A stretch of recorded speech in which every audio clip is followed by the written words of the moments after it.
Assalamualaikum warahmatullahi wabarakatuh. Perkenalkan, kami dari kelompok anak pintar. Kami ingin memperkenalkan diri dan mempresentasikan Perang Aceh. Perkenalkan, nama saya Mutia Syabila. Nama saya Ridisa Fitri. Nama saya Nur Putri Talia. Nama saya Febri Maulidia Suryawiana. Dan saya ingin mewakili Naisya Faira Suryanto. Awal mula terjadinya Perang Aceh. Sejak dulu, Aceh dikenal sebagai wilayah yang kaya dari sumber daya alam seperti rempah-rempah hingga minyak bumi dan gas alam yang sangat melimpah. Berada di bawah luangan Kerajaan Aceh, sumber daya alam tersebut dimanfaatkan dengan baik sehingga mampu membawa Aceh ke masa keemasan. Namun, letak Aceh yang sangat strategis membuat banyak bangsa asing yang mulai berdatangan untuk urusan perdagangan hingga diplomasi. Di antara lain, bangsa asing tersebut salah satunya adalah Belanda yang sudah sejak lama ingin menguasai wilayah Aceh. Sekitar tahun 1824, Traktaat London pun menandatangani. Perjanjian tersebut mengharuskan Belanda menghormati kedaulatan Aceh. Jadi meski sangat ingin menguasai, Belanda tidak berani menduduki kawasan tersebut. Pada tahun 1871, Traktaat Sumatra muncul sebagai perubahan signifikasi atas Traktaat London, membuka pintu bagi Belanda untuk meluaskan dominasinya di Pulau Sumatera. Pasca perjanjian itu, Belanda dengan leluasa mengembangkan cakrawala kekuasaannya hingga merambah ke seluruh wilayah Sumatera, mencakup Aceh tanpa mengindahkan hak dan kedaulatan yang belum diakui oleh Aceh. Proses terjadinya perang atau kronologi. Pada tahun 1873, Belanda mengirimkan agresi pertamanya yang dipimpin oleh Mayor Jenderal Kohler bersama 168 orang perwira dan 3.800 serdadu menuju Aceh. Sesampainya di sana terjadi kontak senjata antara pasukan Aceh dan Belanda di daerah pantai barat daya kota Pantai Ceurmen. Setelah berhari-hari terjadi perlawanan antara keduanya, pasukan Belanda dikalahkan oleh pasukan Aceh dan Jenderal Kohler tewas dalam pertempuran tersebut. Kekalahan membuat Belanda semakin berniat untuk menguasai wilayah Aceh. Sekitar akhir tahun 1873, Belanda mengutus pasukan keduanya untuk menyerang Aceh di bawah pimpinan Letnan Jenderal Van Swieten. Pada 6 Januari 1874, penjajah berhasil menduduki wilayah Pantai Pirak, sebelah utara Kutaraja.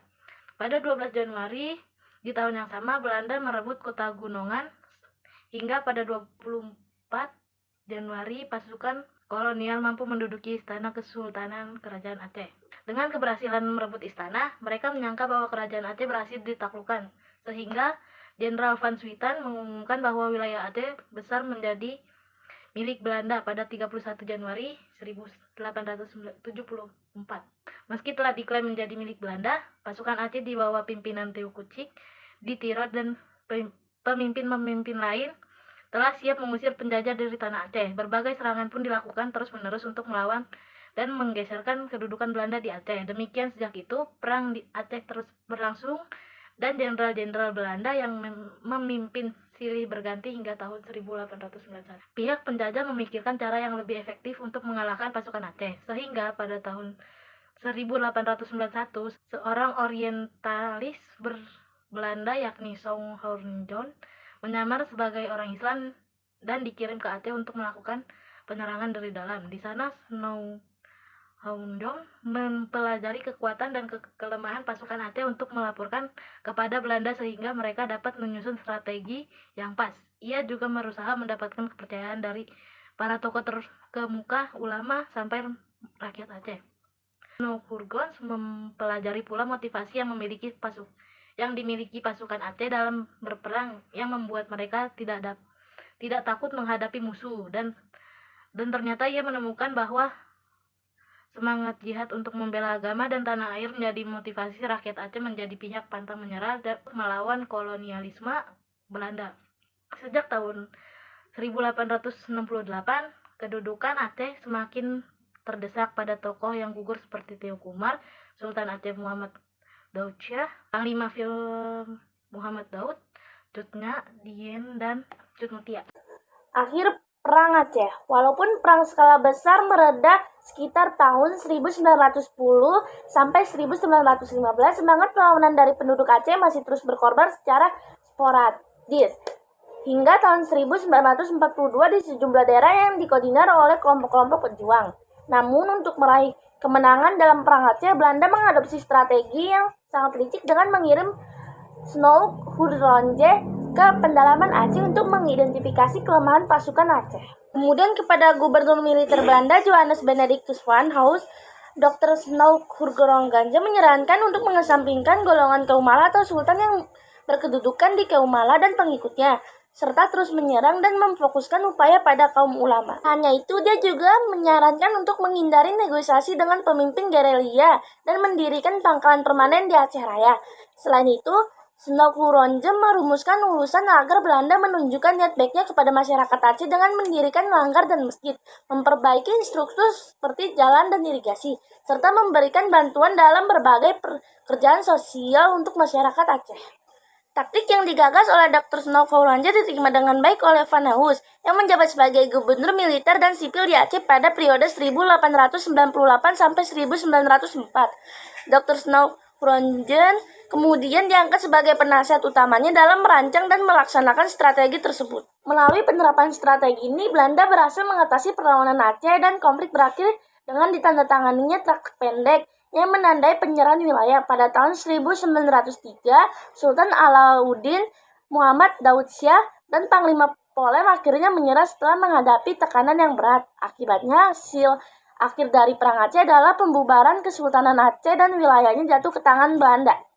Tokoh-tokoh yang terlibat dalam Perang Aceh. Yang pertama ada Tengku Umar. Dia memimpin perlawanan di wilayah Melobo dan berhasil merebut wilayah tersebut dari tangan Belanda. Kedua ada Sultan Iskandar Muda. Ia dikenal sebagai pemimpin yang berbakat dan berwibawa, mendukung perkembangan ilmu pengetahuan dan seni, serta membangun Masjid Baitur Rahman yang hingga kini menjadi salah satu lambang kebesaran Aceh. Namun, masa pemerintahan Sultan Iskandar Muda juga ditandai dengan perang dan konflik dengan penjajah asing, seperti Portugis dan Belanda, yang berusaha menguasai wilayah perdagangan rempah-rempah. Salah satu pencapaian besar Sultan Iskandar Muda adalah kemampuannya memimpin pasukan laut sehingga Aceh memegang kendali wilayah-wilayah maritim yang strategis. Ketiga, Cut Nyak Dien. Setelah suaminya tertangkap dan dihukum mati, ia melanjutkan perjuangan dengan taktik perang gerilya. Cut Nyak Dien juga dikenal sebagai simbol perlawanan dan semangat juang bagi rakyat Aceh. Yang keempat adalah Laksamana Hayati. Pada 11 September 1599, Laksamana Malahayati terlibat dalam pertempuran penting melawan pasukan Belanda yang saat itu dipimpin oleh Cornelis de Houtman. Dengan dukungan dari 2.000 pasukan Inang Beles, Laksamana Malahayati berhasil memimpin serangan hingga menewaskan Cornelis de Houtman. Yang kelima ada Cut Nyak Mutia. Ia dikenal karena perjuangannya yang gigih dalam melawan pemerintah Belanda beserta pasukan Inang Beles. Sebutan bagi janda-janda pejuang Aceh yang tetap mempertahankan perlawanan. Yang keenam ada Sultan Mahmud Shah. Sultan Mahmud Shah memimpin perjuangan Aceh untuk melawan pasukan Belanda. Ia memainkan peran penting dalam mengorganisasi pasukan dan memimpin perlawanan terhadap penjajah. Konflik ini ditandai dengan pertempuran sengit dan taktik gerilya yang digunakan oleh pasukan. Yang ketujuh ada Teuku Cik Ditro. Ia memimpin pasukan dalam perang Sabil dan berhasil merebut benteng Belanda di Indrapuri, serta benteng Lambaro, Ancuk Calang, dan lain-lain, hingga membuat pasukan Belanda kewalahan dan bahkan daerah Aceh yang masih dikuasai oleh Belanda hanya tidak lebih dari 4 km persegi. Yang ke-8 ada Pocut Baren. Dia merupakan seorang pahlawan dan ulama wanita dari Aceh yang terkenal gigih melawan penjajahan Belanda. Selain menjadi panglima perang, ia menjadi ulai balang daerah Gome. Ia mempunyai pengikut setia yang banyak dan membantunya dalam pertempuran melawan Belanda. Yang ke-9 ada Tuanku Muhammad Daud. Ia memimpin kerajaan Aceh Darussalam saat perang berkecamuk. Sebagian besar usianya habis dalam perjuangan mempertahankan kedaulatan Aceh. Meski tubuhnya dilawan, ia tak pernah mau melepaskan tanah airnya ke penjajah. Yang ke-10 ada Panglima Polim. Panglima Polim berperan dalam menjaga pasukannya agar tetap kokoh dan tidak pantang menyerah.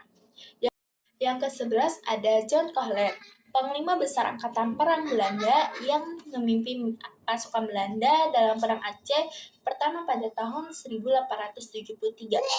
Yang ke-12 ada Christian Hongertz, ahli Belanda yang menyamar sebagai seorang ulama dan tinggal di pedalaman Aceh selama 2 tahun untuk melakukan penelitian tentang masyarakat dan pemerintahan Aceh. Hasil penelitiannya kemudian diterbitkan dalam buku berjudul Rakyat Aceh, The Archers, dan berisi strategi untuk menaklukkan Aceh. Saya ingin menceritakan tentang Perang Aceh. Seperti perang lainnya, Perang Aceh juga memiliki nilai keteladanan yang perlu diresapi dan bahkan diterapkan di zaman kini. Antara lain, 1. Nilai keteladanan iman dan takwa. Perang Aceh dianggap sebagai jihad defensif, yaitu upaya untuk menjaga nilai ilahi, hak asasi manusia, dan tatanan sosial politik. Masyarakat Aceh saat itu perlu memahami dan mendalami nilai agama dan moral agar perilaku perang dapat dipahami dengan sesungguhnya. 2. Nilai keteladanan cinta tanah air. Perang di Aceh dilakukan secara kolektif oleh seluruh masyarakat muslim yang berada di Aceh di bawah naungan menguasa tertinggi yang diperankan oleh ulama. Masyarakat Aceh tidak bisa lagi tinggal diam ketika Belanda merusak tatanan politik dan sosial dengan menduduki istana dan beberapa wilayah utama. 3. Nilai keteladanan persatuan dan kesatuan. Perang Aceh yang terjadi selama puluhan tahun tak mau melibatkan ke seluruh kalangan masyarakat Aceh untuk bekerja sama. Perang tidak lagi ditopang oleh kekuatan politik, militer, dan fisik, tetapi juga kekuatan kultural dan sosial dari seluruh warga masyarakat Aceh sebagai bentuk kesatuan dan persatuan. Nilai keteladanan, rela berkorban, dan tidak pantang menyerah. Kala itu, Aceh bahkan telah dinyatakan kalah dalam Perang Aceh karena agresi militer yang intensif dan bahkan para pemimpin lokal yang ingin menyerah. Namun, masyarakat Aceh begitu memiliki semangat yang gigih juga memiliki kepercayaan diri yang tinggi. Mereka terus melanjutkan perjuangan hingga tetes darah terakhir. Menurut komentar saya, sejarah mencatat banyak contoh perang yang dipicu oleh kombinasi faktor-faktor tersebut. Namun, setiap perang memiliki latar belakang dan dinamika yang unik. Untuk memahami awal mula suatu perang secara konvensif, perlu dijadikan konteks historis, politik, ekonomi, dan sosial yang melatar belakangi analisis yang mendalami diperlukan untuk memahami akar, penyebab, dan dinamika eskalasi konflik yang berujung pada perang. Komentarnya adalah perang ini juga menjadi contoh emansipasi wanita termasuk dalam perang. Perang Aceh yang berlangsung selama puluhan tahun menjadikan Perang Aceh sebagai perang terlama dan terumit bagi pemerintah koloni Belanda yang berambisi menguasai Indonesia. Perang Aceh juga merupakan perang paling kejam dan berdarah dari seluruh perang yang ada di Kepulauan Nusantara. Semangat pejuang Aceh memang hebat. Kontribusi Aceh terhadap negara Republik Indonesia dalam mengusir penjajah patut untuk diapresiasi dengan penuh penghargaan dan penghormatan. Selain itu, banyak sekali pelajaran yang bisa kita ambil. Salah satunya yaitu jika ingin mengalahkan musuh, maka kamu harus menjadi musuh itu sendiri. Menurut komentar saya, nilai keteladanan merupakan salah satu kunci penting dalam membangun masyarakat yang lebih baik. Dengan memberikan contoh yang baik, kita dapat memberikan inspirasi dan motivasi bagi orang-orang sekitar kita. Sekian dari kelompok kami. Wassalamualaikum warahmatullahi wabarakatuh.